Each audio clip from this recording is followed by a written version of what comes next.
喂，燈芯草嗰啲燈芯去咗邊啊？哇，攞燈芯草嚟煲湯，你就咁煲啲草啊？煲咗白煲啦，你真係人才啊！吓，呢條白色嘅唔係橡筋嚟嘅咩？我驚唔出味啊，咪掉咗佢咯。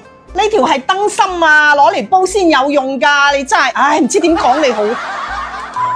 尤其唔知邊度嚟嘅無名火，喐喐啊想發爛渣，夜晚啊點床點隻都恨唔好，聽到啲開門聲啊就醒嘅。幫八姑點個讚，呢條視頻認真聽啊！燈芯草、玉竹同埋麥冬係好夾㗎，大家都經常用㗎啦。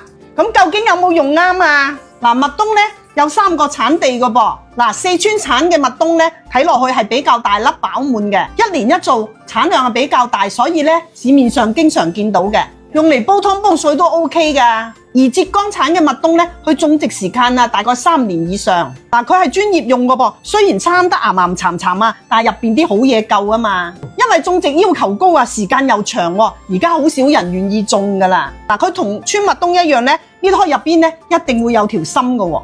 而山東產嘅麥冬呢叫山麥冬，佢搣開入邊係冇條芯㗎，攞嚟煲湯煲水呢達唔到嗰種要求㗎噃。雖然生得似啊，但係你要學識睇啊。嗱，靚嘅節麥冬呢，佢細條好多嘅，顏色以土黃色為主，佢一頭一尾呢會好多鬚根㗎喎，但係聞落去呢有一陣好清香嘅味道。好多人煲紅參啊、黨參或者黃芪呢都會放啲麥冬落去㗎噃。其實佢係好百搭㗎。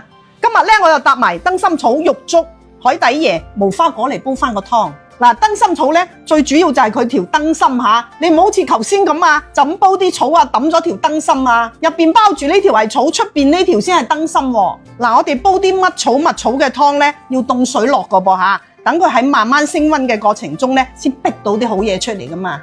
水滾之後呢，我哋放8蚊雞嘅豬展肉落去，大火煲開轉文火40分鐘就搞掂噶啦。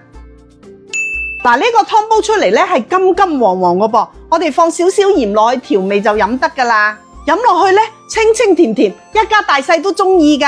特別係喐喐就容易發敏陣，晚黑呢囉囉攣點床點隻嘅。呢個視頻你要記得收藏啊！關注八姑，日日有靚湯。